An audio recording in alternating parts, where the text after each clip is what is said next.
ที่ตั้งแห่งการปรารบความพยา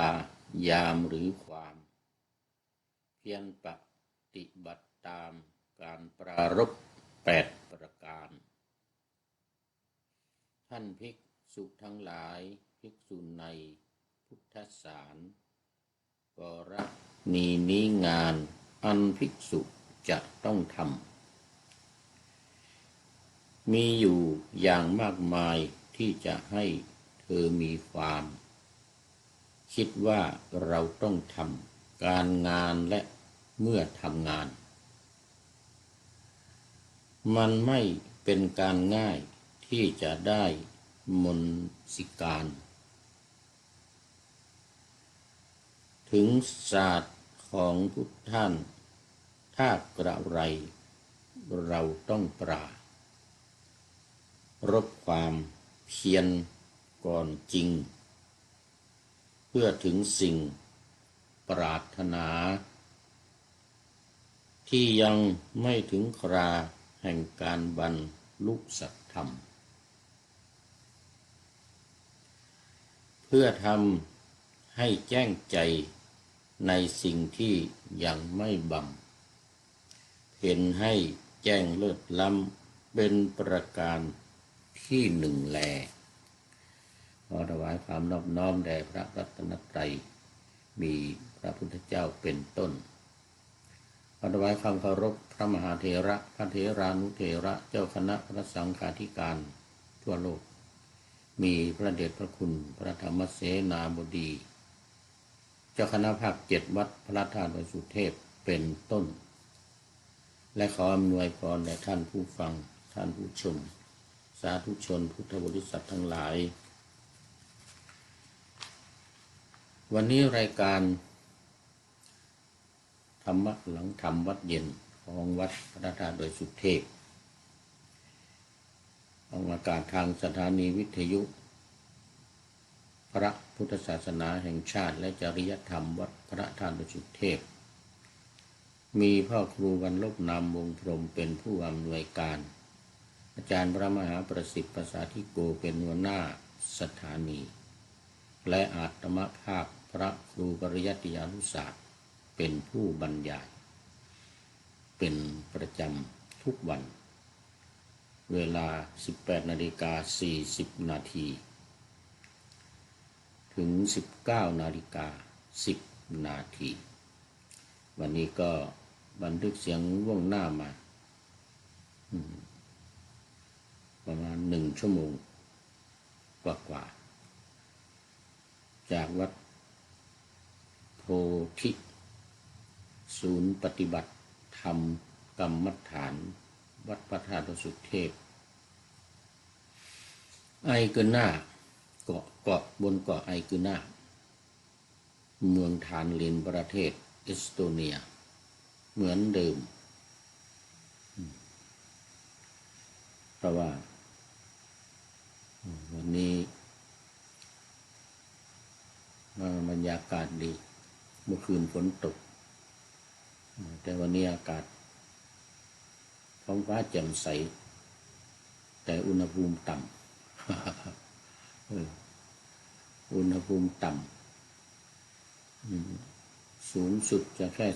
14 องศาวันนี้ขอต้อนรับพระเดชพระคุณหลวงพ่อสุทธิสงึมรำจากจังหวัดบุรีรัมย์มาแล้วหลวงพ่อมาแต่เช้าเลยวันนี้แฮปปี้เบิร์ธเดย์และกู๊ดมอร์นิ่งอันนี้เป็นเวลาที่นี่ เวลาที่บันทึกเสียงอยู่นี่ที่เอสโตเนียแต่เมืองไทยตอนนี้มันจะ5 โมงเย็นแล้ว5 โมงเย็น ก็โมทนาครับหลวงพ่อดีใจมากดีใจมากไม่ทิ้งกันบางทีก็ป่านหน้าธรรมะยังไม่ทันเสร็จหลวงพ่อก็เข้ามาแล้ว โมทนาขอบคุณเป็นอย่างยิ่งเอาแล้วตอนนี้ก็เข้ามาสู่เนื้อหาของธรรมะกันเลย วันนี้อยู่ในเรื่องที่ว่าที่ตั้งแห่งการปรารภความเพียรเมื่อวานนี้เป็นที่ตั้งแห่งความเกียจคร้านมี8 ประการวันนี้เป็นที่ตั้งแห่งความเพียรก็มี8 ประการเหมือนกันก็ตรงกันข้ามกับที่ตั้งแห่งความเกียจคร้านนั่นเองจากเปลี่ยนจากความเกียจคร้านก็มาเป็นความหมั่นขยันภาคเพียรพยายามในการที่จะปฏิบัติธรรมให้บรรลุสิ่งที่ยังไม่บรรลุทำให้แจ้งสิ่งที่ยังไม่ได้ทำให้แจ้งนั้นกล่าวคือพระนิพพานนั่นเองก็ต้องมีความบักบั่นมั่นหมายพยายาม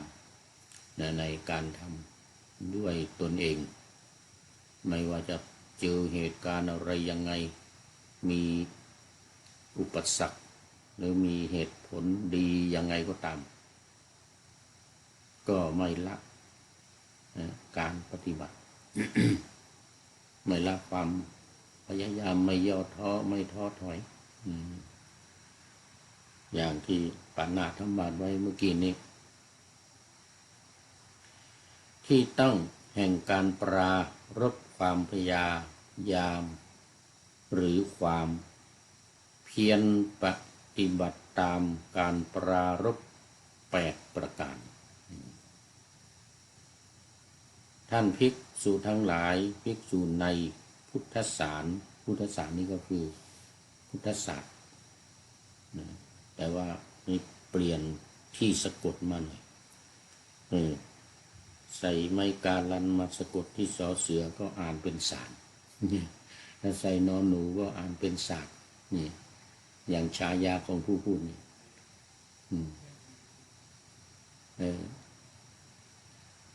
เดี๋ยวไม่ใช่ฉายาพระราชทินนามนุศาสตร์ปริยัติยานุศาสตร์ศาสตร์ตรงนี้ เอาไม้กาลันไปสะกดที่นอหนูก็ออกเสียงเป็นศาสตร์ถ้าใส่ที่สอเสือก็เป็นสารอย่างทั่วไปที่เราใช้คำว่าส่งสารไปนั่นส่งสารไปนี่ก็ใช้ตัวนี้แต่สะกดที่สอเสือเหลือนอหนูกาลันแล้วเข้าไปเหลือนอหนูสะกดก็สะกดเป็นสารนี่ก็อะไรพุทธสารอาจจะไม่ค่อยคุ้นหูของท่านผู้ฟังท่านผู้ชมตอนนี้ขอต้อนรับFC ตัวจริงจากวัดพระธาตุดอยสุเทพมาแล้วท่านสุริยันคำปาวัดพระธาตุดอยสุเทพกราบนมัสการครับพระอาจารย์กำหนดการอย่างเป็นทางการกำหนดประชุมเพลิงพระอาจารย์พระมหาพิษณุจารุธรรมโมเมื่อวานนี้ลืม อดีตเจ้าวาดวัดเจริญในวันที่20 21 22คนนี้จะต้องจดจำไว้แล้วมันไม่พอก็เขียนไว้ด้วย20 ถึง 22กพนี่69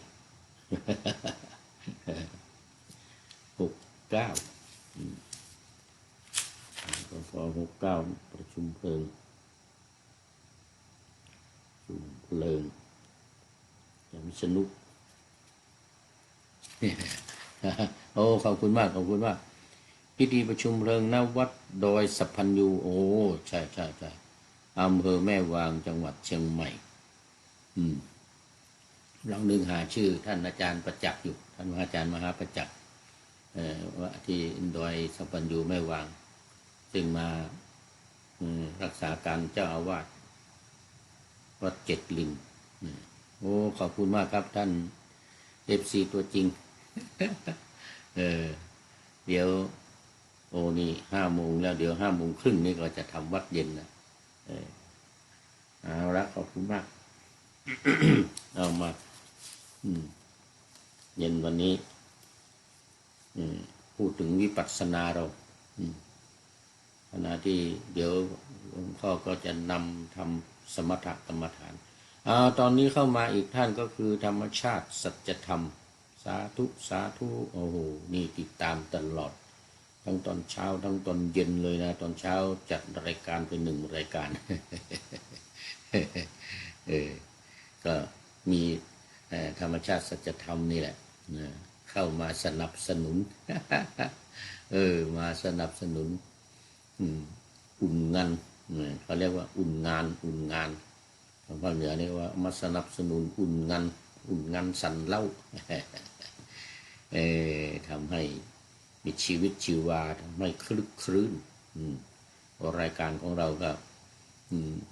เป็นรายการแบบสบายๆกำลังจะพูดถึงเรื่องของวิปัสสนาวันนี้หัวข้อว่าที่ตั้งแห่งการปรารภความเพียรคือไม่เกียจคร้าน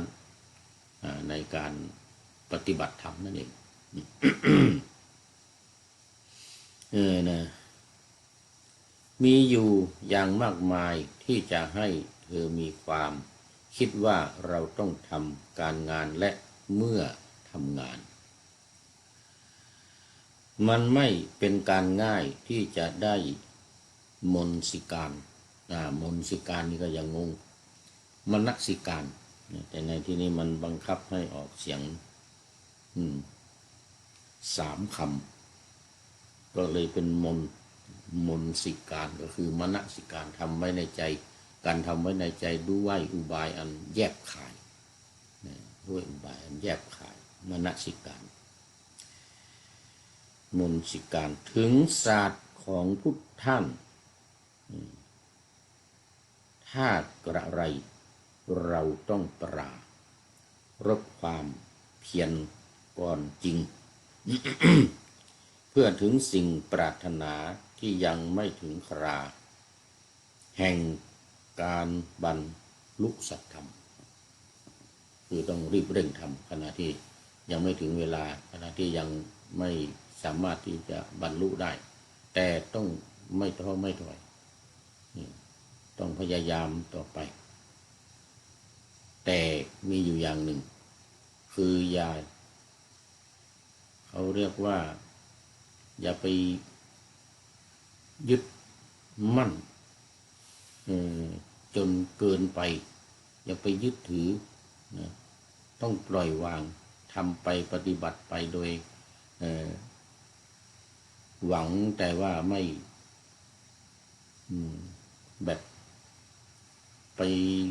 คิดไปติดไปมุ่ง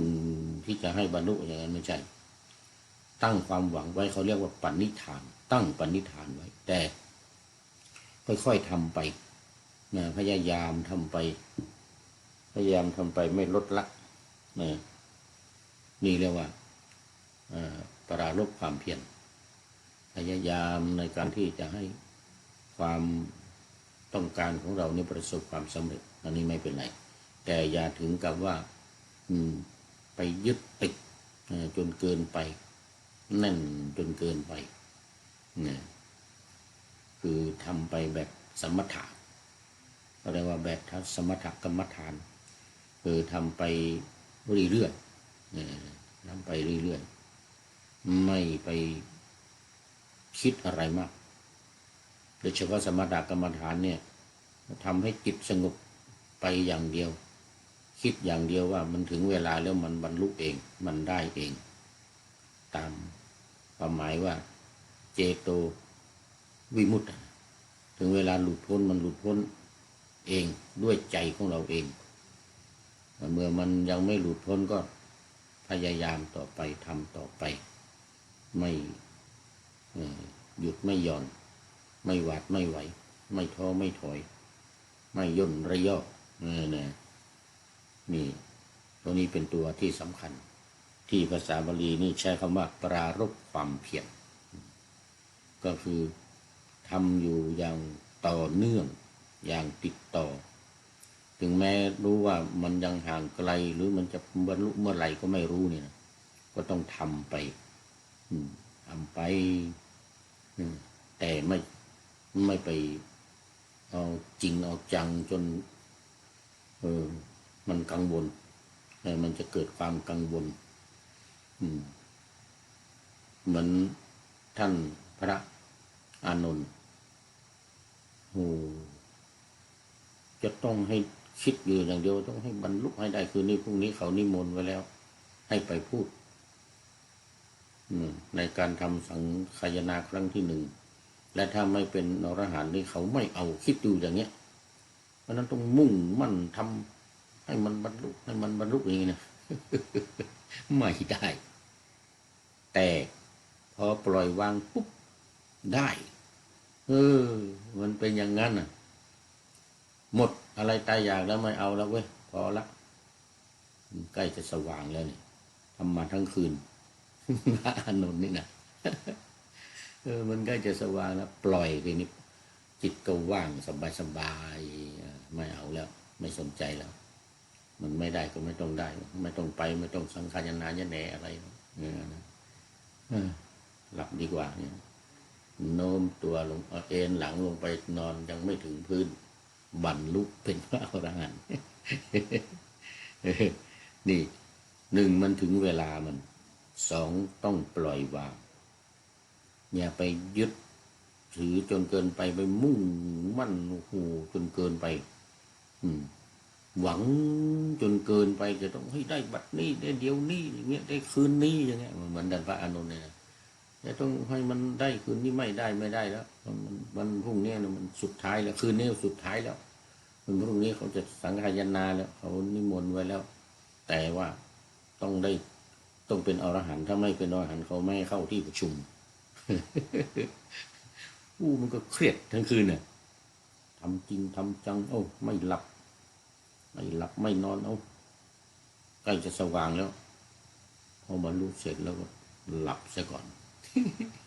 พักผ่อนจะประมาณ2-3 ชั่วโมงประมาณ2-3 ชั่วโมงประมาณ9 โมงน่าจะได้อยู่2-3 ชั่วโมง4 ชั่วโมงเพราะว่าต้องไปแล้วอยู่9 โมงเขาจะเริ่มเลยเงี้ยประมาณตี 5บรรลุก็พักผ่อนเลยพักผ่อนนอนหลับสัก2-3 ชั่วโมงแล้วก็ดำดินไปเลยทีนี้ห่ออากาศก็ไม่ห่อ ดำลงไปในดินเลยพร้อมปฏิสัมภิทานะพร้อมกับปฏิสัมภิทาคือมีหูทิพตาทิพเหินเดินอากาศได้ดำดินบินบนไปในดินเนี่ยเหมือนกับไปในที่โล่งในอากาศเนี่ยแล้วโผล่ที่ไหนไม่โผล่ขึ้นไปโผล่บนธรรมาสน์ที่เขาจัดไว้นะเขาจัดธรรมาสน์ตั้งไว้แล้วตรงนี้ของพระมหากัสสปะอยู่ตรงกลางพระอุบาลีอยู่ตรงนี้พระอานนท์อยู่ตรงนี้คอยตอบปัญหาให้กับท่านประธานคือท่านมหากัสสปะพอคนเห็นปุ๊บนั่งอยู่บนธรรมาสน์แล้วโผล่ขึ้นบนธรรมาสน์มาจากไหนดำดินมาเหมือนไม่มาจากใต้ดินเนี่ยมาจากใต้ดินนี่โผล่ขึ้นแต่ว่าลงมากราบนะขออภัยพระมหาเถระทุกรูปที่อายุพรรษามากกว่าตนแต่คงมีไม่ค่อยมากเท่าไหร่มีท่านมหากัสสปะนี่แหละอื่นๆก็ตัวเองก็อายุมากอายุเท่าพระพุทธเจ้านู่นบวชก็บวชนานแล้วพรรษาก็มากกราบพระผู้มีอาวุธพรรษามากกว่าอาวุโสสูงขออภัยที่บังอาจขึ้นไปนั่งข้างบนโดยไม่ได้รับอนุญาตไม่ได้ขออนุญาตไม่ได้รับอนุญาตนี่มันเป็นอย่างนั้นเรื่องการปฏิบัติเนี่ยจะไปหวังจริงจังไม่ได้แต่ปณิธานตั้งได้ตั้งปณิธานเอาไว้หวังเอาไว้แต่ระหว่างการปฏิบัติเนี่ยอย่าไปจริงจังจนเกินไปจนเครียด จนมันเครียดมันไม่ได้แล้วมันจะทำให้เสียคนนะมันเครียดมากๆในสมองแตกเนี่ยเดี๋ยวเส้นเลือดแตกในสมองนี่เรื่องมันนี่ผมธรรมชาติสัจธรรมเพราะนั้นการปฏิบัติธรรมเนี่ยปฏิบัติจริงก็จริงอ่ะนะจริงก็จริงอ่ะแต่อย่าเครียดอย่าซีเรียสอย่าเครียดอย่าซีเรียสโดยเด็ดขาดทำไปค่อยๆทำไปทำใจให้สบายๆเหมือนกับหมู่ทำสมถกรรมฐานน่ะทำใจให้สบายๆแต่หมู่ทำวิปัสสนานี่ถึงแม้ว่าจะใจร้อนหน่อยรีบเร่งหน่อยทำทางตรงทางลัดทางสายตรงก็ตามแต่ก็ไม่ให้เครียดจนเกินไป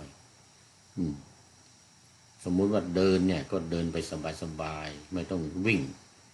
ไม่ต้องรีบไม่ต้องวิ่งเดินไปสบายๆตามก้าวเดินคนก้าวเท้าสั้นก็จะวิ่งให้มันไวให้มันถึงไวอย่างนี้ไม่ได้เดี๋ยวมันเหนื่อยเนี่ยไปวิ่งเดี๋ยวมันเหนื่อยนั่นก็เดินสบายๆปฏิบัติธรรมนี่ก็ให้มันร่าเริงแจ่มใสอย่าไปเครียดนั่งหลับหูหลับตานั่งหน้าดำเคร่งเครียดบริกรรมเคร่งเครียดทำอะไรก็ทำจนเคร่งเครียด มันมีตัวอย่างมาแล้วท่านพระอานนท์อย่างที่เล่าให้ฟังเนี่ยไปเครียดมันไม่ได้ทั้งคืนเนี่ยไม่ได้บรรลุตั้งแต่หัวค่ำยาม 1ยาม 2เข้าไปยาม 3แล้วยาม 3จะหมดแล้วใกล้จะสว่างแล้วไม่ได้เลยนะ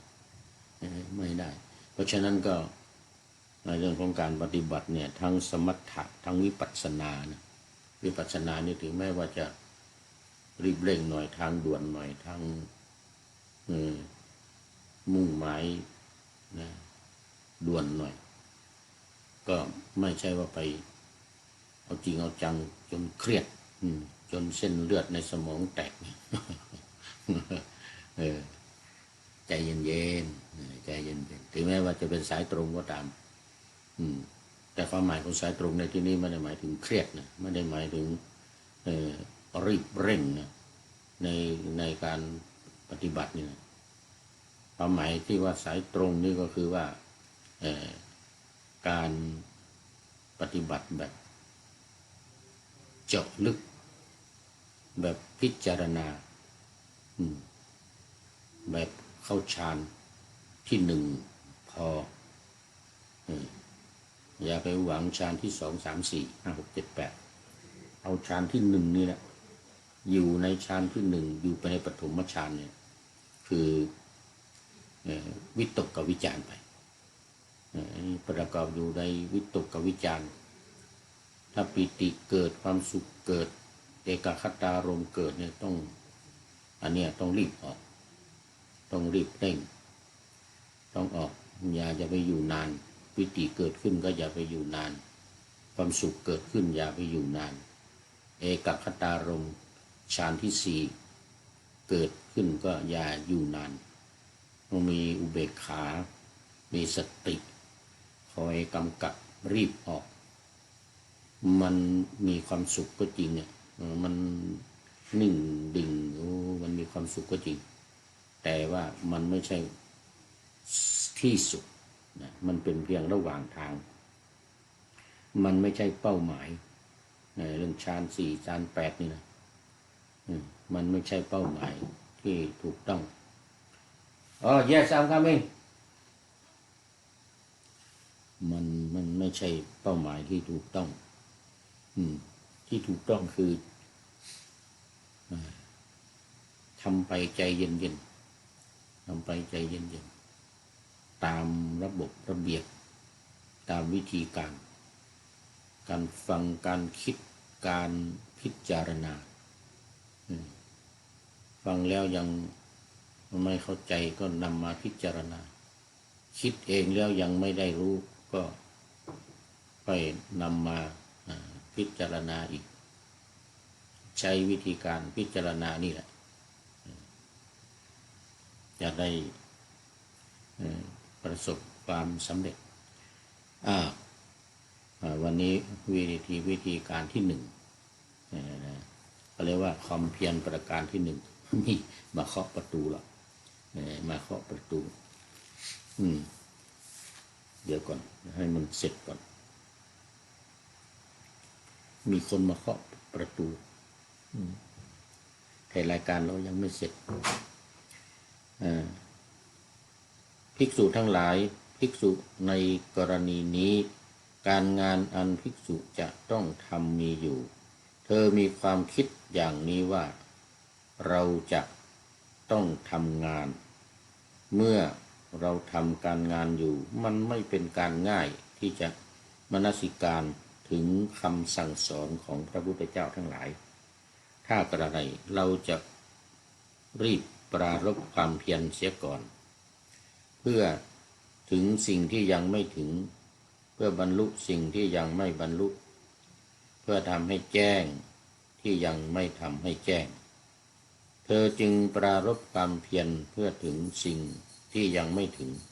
เพื่อบรรลุสิ่งที่ยังไม่บรรลุเพื่อทำให้แจ้งสิ่งที่ยังไม่ได้ทำให้แจ้งนี่เป็นอารัพพวัตถุประการที่หนึ่งวันนี้ประการที่หนึ่งไว้ก่อนมีทั้งหมด8ประการอันนี้เวลาก็พอดีคุณโยมธรรมชาติสัจธรรมก็เป็นท่านสุดท้าย